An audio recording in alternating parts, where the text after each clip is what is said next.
Dear friends, morning.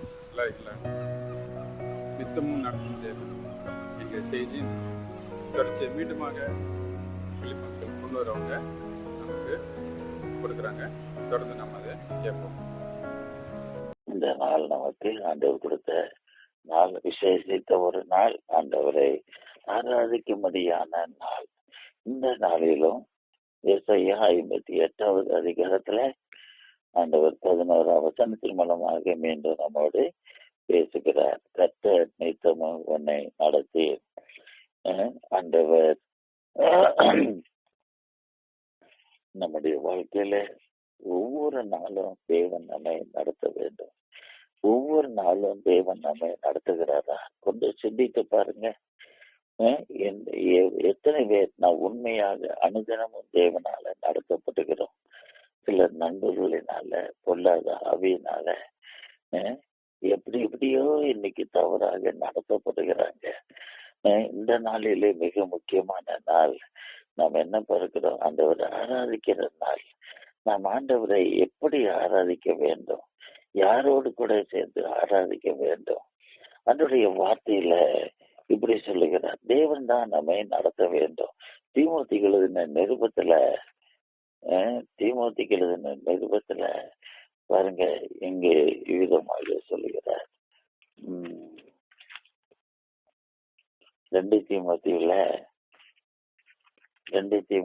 2வது அதிகாரம் 22ஆம் வசனம். நம்முடைய ஆராதனை கூட, கர்த்தருடைய நாள் கூட தேவனால நடத்தப்படணும். தேவன் காண்பிக்கிற இடத்துக்கு தான் போகணும். தேவன் நம்மை சந்திக்கக்கூடிய இடத்துக்கு தான் போகணும். சும்மா இன்னைக்கு எத்தனையோ சர்ச்சைகள் வந்து விட்டது.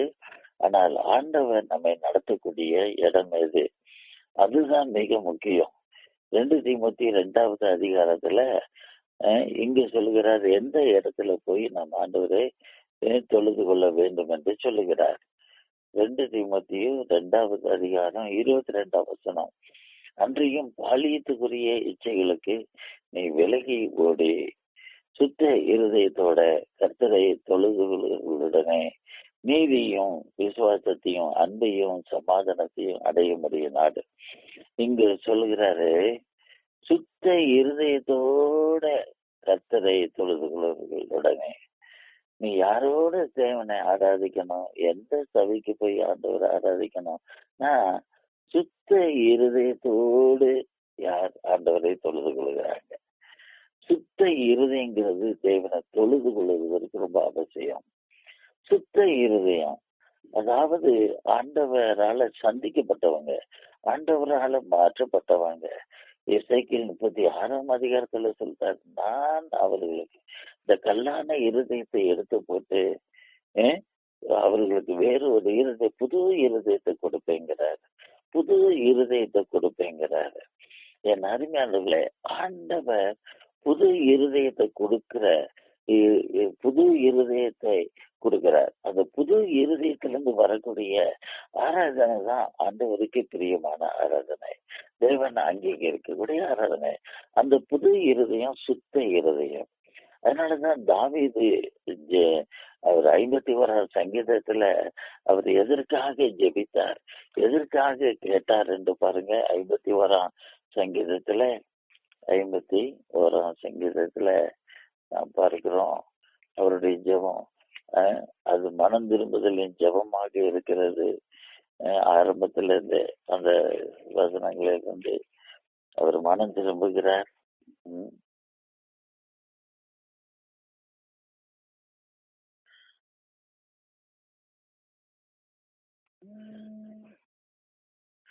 அஹ் 51ஆம் சங்கீதத்துல பாருங்க, அந்த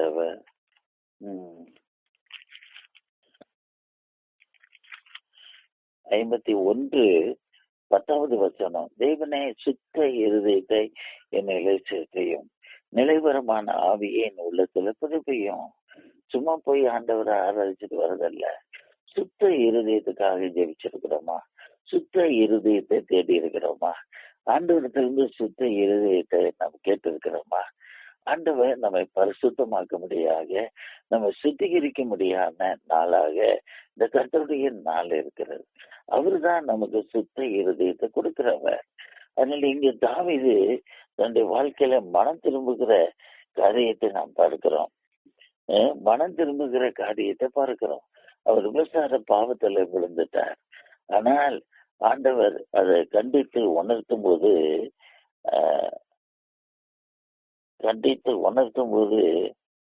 பாருங்க, கண்டித்து உணர்த்தும் போது அவர் மனம் திரும்புகிறார். அவர் தன்னை தாழ்த்துகிறார். அவர் பாவத்தை அறிக்கை செய்து ஜெபிக்கிறார். அதனால இவர் சுத்த இருதயத்துக்காக கேட்கிறார். இன்னைக்கு அநேக ஆலயத்துக்கு போகிறாங்க, எவ்வளவு ஆண்டுகளாக சுத்த இருதயம் இல்லை. ஏன்னா மனம் திரும்புதல் கிடையாது, பாவத்தை அறிக்கை செய்வது கிடையாது.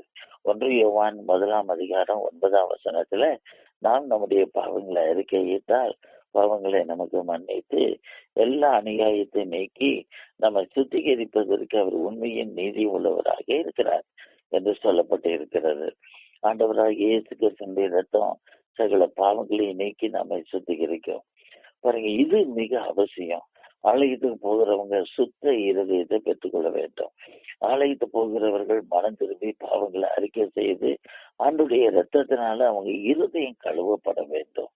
இது மிக மிக முக்கியமான காரியம்.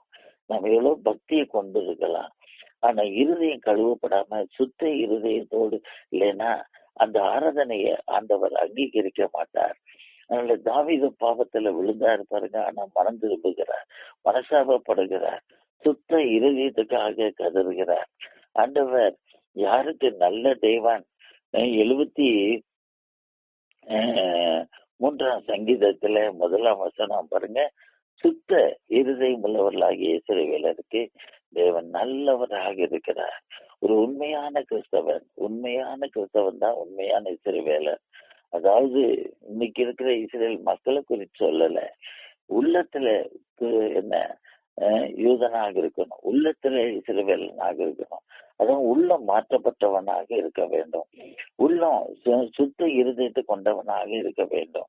இங்கு ஆண்டவர் சொல்கிறார், சுத்த இருதயம் உள்ளவர்களாகிய இஸ்ரவேலருக்கு தேவன் நல்லவர். ஆண்டவர் இப்படிப்பட்டவங்க ஆராதனை ஆண்டவருக்கு பிரியும்.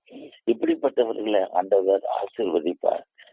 இன்னைக்கு எங்க சுத்த இருதயம் எங்க இருக்குது பாருங்க. சவுல் என்ற மனிதனை குறித்து ஆண்டவர் வாலிபனை குறித்து சொல்லும் போது ஆண்டவர் அவருக்கு சொன்ன காரியம் என்ன?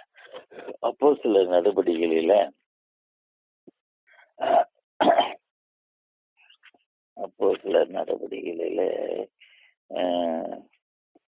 22வது அதிகாரம், அப்போஸ்தலர் 22:16 இப்பொழுது நீ தாமதிக்கிறது என்ன? நீ எழுந்து கர்த்தருடைய நாமத்தை தொழுது கொண்டு ஞானஸ்நானம் பெற்று உன் பாவங்கள் போக கழுவப்படு. இங்க என்ன சொல்றாரு? உன் பாவங்கள் போக கழுவப்படு. இப்பொழுது நீ தாமதிக்கிறது என்ன? நீ எழுந்து கர்த்தருடைய நாமத்தை தொழுது கொண்டு ஞானஸ்நானம் பெற்று உன் பாவங்கள் போக கழுவப்படு. இதுதான் மிக முக்கியம். ஆண்டவரை தொழுது கொள்வதற்கு முதல்ல சுத்த இருதயம் அவசியம். பாவங்கள் போக, உன் பாவங்கள் போக கழுவப்படணும். பாவம் எங்க இருக்குன்னா இருதயத்துல இருக்குது பாவம். அதனாலதான் இருதயம் கழுவப்பட வேண்டும். இங்க சொல்லுகிறாரு, உன் பாவங்கள் போக கழுவப்படு. இருதயம் கழுவப்படுமானால் எல்லாமே சரியாயிடும். இன்னைக்கு மனுஷனுடைய இருதயம் சரி கிடையாது, அதுதான் பிரச்சனை. இருதயம் சரி கிடையாது. இருதயம் கழுவப்பட வேண்டும். இருதயம் சொல்றாரு உன் பாவங்கள் போக. ஏன்னா எல்லா பாவமும் இருதயத்திலிருந்தான் வரக்கூடிய காரியமாக இருக்கிறது. அதனாலதான் மார்க் எழுதின சுவிசேஷத்துல ஆண்டவர் சொன்ன காரியம் 7வது அதிகாரம் பாருங்க. மார்க் 7ஆம் அதிகாரம் 20ஆம் வசனத்திலிருந்து இப்படி சொல்லுகிறார், மனுஷனுக்குள்ளே இருந்து புறப்படுகிறதே மனுஷனை தீட்டுப்படுத்துங்கிறார். மனுஷனுக்குள்ளே இருந்து புறப்படுகிறதே மனுஷனை தீட்டுப்படுத்தும். எப்படி எனில் மனுஷனுடைய இருதயத்துக்குள்ள இருந்து பொல்லாத சிந்தைகள். பாத்தீங்களா, மனுஷனுடைய இருதயத்துக்குள்ள இருந்து பொல்லாத சிந்தனை. அப்ப பாத்தீங்களா, மனுஷனுடைய இருதயம் கெட்டு போனதுனால பொல்லாத சிந்தனை வருது, நல்ல சிந்தனை இல்லை. சுத்த இருதயமா இருந்தா நல்ல சிந்தனை வரும். ஆனா இருதயம் கெட்டு போனதுனால பொல்லாத சிந்தனை. இன்னைக்கு சிந்தனை சரியில்லை, நினைவுகள் சரியில்லை. மனுஷனுடைய இருதயத்துக்குள்ள இருந்து பொல்லாத சிந்தனைகளும், அதோடு கூட விபசாரங்கள் பாத்தீங்களா? இந்த விபசார ஆவி இருதயத்துல இருக்குது.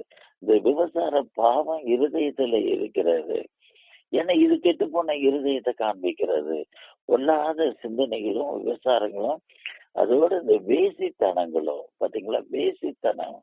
இன்னைக்கு உலகமே வேசித்தனத்துல நிரம்பி இருக்கிறது.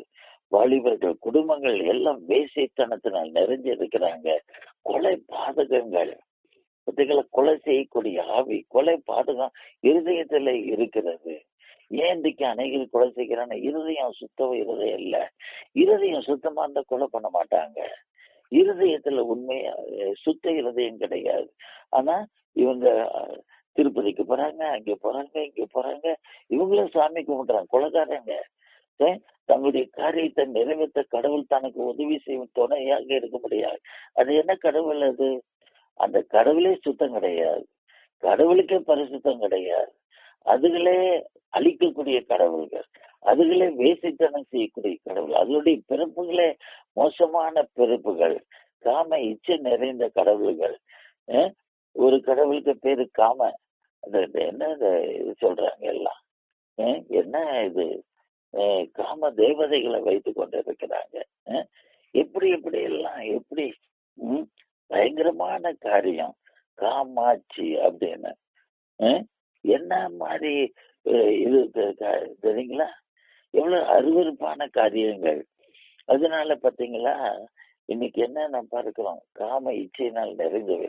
அதனால அவைகள் என்ன, அவைகளே ஒருத்தர் அழிக்கக்கூடியதாக இருக்கிறது அந்த ஆவிகள். ஏன்னா ஆண்டவரே சொன்னாரு, அது பொல்லாத ஆவிகள். திருடன் திருடவும் கொல்லவும் அழிக்கவும் வருகிறான் என்று வேற ஒன்றுக்கு வரான். இந்த கொலை பாதகத்துக்கு பின்னால சாத்தான் இருக்கிறான். இது ஒரு பொல்லாத ஆவி. இது இருதயத்தை கொலை வெறியினால வைத்திருக்கு. இது சுத்த இருதயம் கிடையாது. பாத்தீங்களா? இன்னைக்கு மக்கள் இந்துக்கள் கோயிலுக்கு போறாங்க, கிறிஸ்தவர்கள் சர்ச்சுக்கு போறாங்க, முஸ்லீம்கள் மசூதிக்கு போறாங்க. ஆனா இன்னைக்கு எல்லாமே கொலைகாரலா இருக்காங்க. கிறிஸ்தவனா இருந்து கொலைகாரனா இருந்தா, முஸ்லீமா இருந்து நீ கொலைகாரனாக இருந்தா, தீவிரவாதிகள இருந்து கொலை பண்ணா, இல்ல இந்துவாக இருந்து கொலை பண்ணா, நீ யாரு? நீ பிசாசின் மகன். உன்னுடைய வாழ்க்கை, உன் இருதயம் சுத்த இருதயம் கிடையாது. உனக்கு ஆண்டவருக்கும் சம்பந்தம் கிடையாது. நீ எப்படி ஆண்டவரை ஆராதிக்க முடியும்? ஆண்டவர் எப்படி பரிசுத்தம்? நம்முடைய தேவன் மகா பரிசுத்தம் உள்ளவர். உங்களை அழைக்கிறவர் பரிசுத்தராக இருக்கிறவர்கள, நீங்களும் உங்களை எல்லாவற்றையும் நீங்க பரிசுத்தராக இருங்கள் என்று அழைத்திருக்கிறார். பரிசுத்தத்துக்கு அழைத்திருக்கிறார். முக்கியமாக இருதயத்துல சுத்தம். இங்கு பாருங்க, கொலை பாதகங்களும் களவுகளும், எங்கே பார்த்தாலும் களவு களவு களவு, திருட்டுத்தனம், களவுகளும், பொருளாசைகளும், துஷ்டத்தனங்களும், கபடும், காம விகாரமும். ஐயோ, காம இச்சைகள் எப்படி இன்றைக்கு இருக்கு! கண்கள் கெட்டு போயிருக்கிறது. காம விகாரம், இதெல்லாம் இருதயம் சுத்தம் இல்லைன்னு காண்பிக்கிறது. இருதயம் மாறாம இப்படிப்பட்டவங்க ஆண்டவரை ஆராதிச்சாங்கன்னா, காம விகாரத்தோடு ஆண்டவரை அந்த ஆராதனையை அங்கீகரிப்பாரா? அப்படிப்பட்ட சர்ச்சைகளை கூட்டம் நிரம்பி வழிஞ்சு என்ன பிரயோஜனம்? இப்படிப்பட்ட மக்கள் மனம் திரும்பினா நல்லது. சர்ச்சுக்கு பிறகு மனம் திரும்புறதுக்கு தான். சர்ச்சில் போய் நீ மனம் திரும்பல, அங்கேயே மனம் திரும்புவது இல்லைன்னா அப்ப என்ன பிரயோஜனம்? அதைத்தான் சொல்லுகிறாரு இங்கே. காம விகாரமும் வன்கண்ணும் தூஷணமும். ஐயோ, என்ன மாதிரி தூசிக்கிறாங்க! பெருமையும் மதிகேடும் புறப்பட்டு வரும். பொல்லாங்கானவைகளாகிய இவைகள் எல்லாம் உள்ளத்திலிருந்து புறப்பட்டு மனுஷனை தீட்டுப்படுத்து. இவங்க உள்ளத்திலிருந்து இருதயத்து புறப்பட்டு மனுஷனை தீட்டுப்படுத்துது. அதனாலதான் அப்போஸ்தலர் 26 சொல்றாரு, என்ன நீ இருதயத்தை பாவம் போக கழுவு அப்படிங்கிறார். பாவம் போக கழுவப்படணும். உன் ஜீவியத்துல கழுவப்படணும். ஆண்டவர் சவுல சந்திக்கும் போது சொன்ன காரியம், நீ கர்த்தருடைய நாமத்தை தொழுது கொள்ளணும். தொழுது கொள்ள வேண்டியது இயேசுவின் நாமம் தான். எல்லா நாமத்தை தொழுது கொள்ளக்கூடாது. ஒரே ஒரு நீதிக்கு பாத்தீங்கன்னா எத்தனையோ நாமங்கள் இருக்குது. ஆனா இயேசுவின் நாமத்தை தொழுது கொண்டு பாத்தீங்களா, அப்ப தொழுது கொள்றாங்க. இந்த பாவங்கள் போக கழுவப்படணும். அந்த ஞானஸ்தானம் மனம் திரும்பி ஞானஸ்தானம் எடுக்கணும்.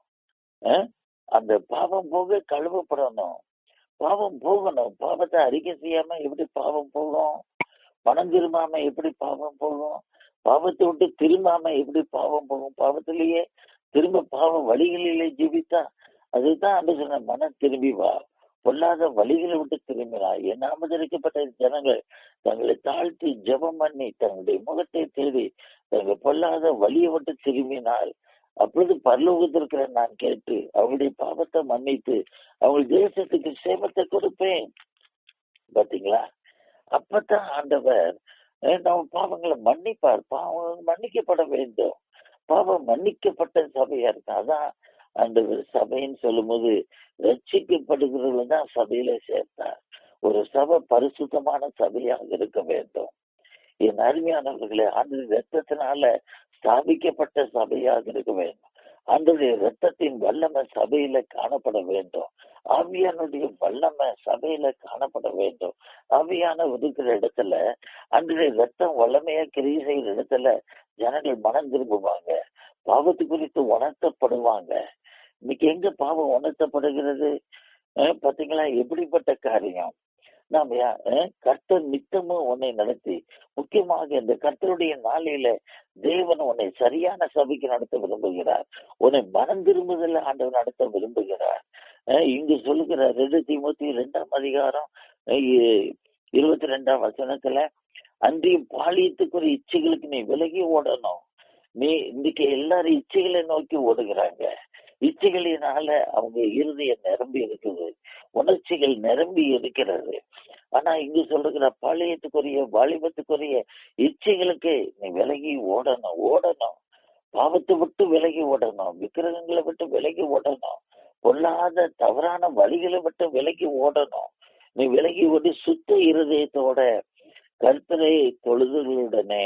பாத்தீங்களா? நீ யாரோட சேர்ந்து தொழுகணும்? சுத்த இருதயத்தோடு.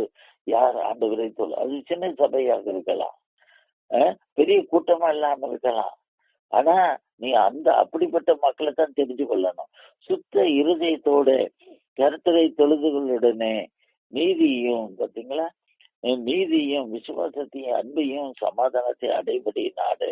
நீ அங்குதான் ஆராதிக்கணுங்கிற. இதுதான் தேவன் தெரிந்து கொண்ட இடம். இப்படிப்பட்ட மக்கள் ஒரு சபை, அந்த விதத்தினா கழுவப்பட்ட ஒரு சபை. இதான் ஆதி சபை, இதான் உண்மையான திருச்சபை, இதான் அப்போஸ்தலர் சபை. எல்லாருமே பாவத்தை மறைத்து கொண்டு பாவத்தில் ஜீவிக்கிறது சபை கிடையாது. எல்லாருமே பாவிகள் மனம் திரும்ப வேண்டும், பாவிகள் ரட்சிக்கப்பட வேண்டும். ஆதி சபையில பேதுரு பிரசங்கிக்கும் போது என்ன சொன்ன? மனத்திற்கு ஏற்ற கனியை கொடுங்க, உங்க பாவங்களை அறிக்கை செய்யுங்க. இருதயத்தில் குத்துப்பட்டு கேட்டாங்க, நான் ரட்சிக்கப்படுறதுக்கு என்ன செய்யணும்? அது ரட்சிக்கப்பட வேண்டும். இந்த சுத்த இருதயத்தோடு ஆண்டவரை தொழுது கொள்ள விரும்பினால் என் அருமையானவர்களே, நீ ரட்சிக்கப்பட வேண்டும். ரட்சிப்பை நீ பெற்றுக்கொள்ள வேண்டும். இதுக்குதான் ஆண்டவர் நடத்துகிறார். இன்னைக்கு இந்த ஓய்வு நாளையில, இந்த கர்த்தருடைய நாளையில ஆயிரக்கணக்கான லட்சக்கணக்கான கிறிஸ்தவர்கள் தேவ ஆவியினால் நடத்தப்படல. தவறான சபைக்கு போகிறாங்க. பாவத்தை கண்டிக்கக்கூடிய சபைக்கு போகிறது கிடையாது. பாவத்தை எச்சரிக்கக்கூடிய, மனம் திரும்பக்கூடிய சபைகள் இன்னைக்கு இல்லாமல் இருக்கிறது. எங்கேயோ போகிறாங்க, ஏதோ ஒரு சபை மெம்பர் ஆகிக்கொண்டு. ஆனால் தேவனை மகிமைப்படுத்தக்கூடிய சபை என்ன? சுத்த இருதயத்தோடு தேவனை தொழுது கொள்வது. பாருங்க, இவங்கதான் தேவனை மகிமைப்படுத்துவாங்க. அங்குதான் கர்த்தருடைய பிரசனை இருக்கும். அங்குதான் ஆண்டவர் அந்த ஆராதனை ஆண்டவர் அங்கீகரிப்பார். பாத்தீங்களா எப்படிப்பட்ட காரியம்! இன்னைக்கு நாம் தேவனால, கர்த்தருடைய இந்த நாளில நாம் தேவனால் நடத்தப்படுகிறோமா? நம்ம எங்க ஆண்டவர் நம் கால்களை நடத்துகிறார்? எப்படிப்பட்ட ஆலயத்துக்கு நடத்துகிறார்? தேவ பிரசனை இருக்குதா? ஆண்டவர் எங்கே இருப்பார்? நாம ஏசாயா 7ஆம் அதிகாரத்துல பார்க்கிறோம். ஏசாயா 6ஆம் அதிகாரத்துல பார்க்கிறோம். அங்கு ஆண்டவர் அந்த ஆலயத்துல வீட்டிருந்தாரா, உயர்ந்த சிங்காசனத்துல இருந்தாரா. அவர் வஸ்திர தொங்கலினால அப்படியே அந்த ஆலயமே, அந்த ஆலயத்துல வஸ்திர தொங்கலால நிறைஞ்சு இருந்துச்சா.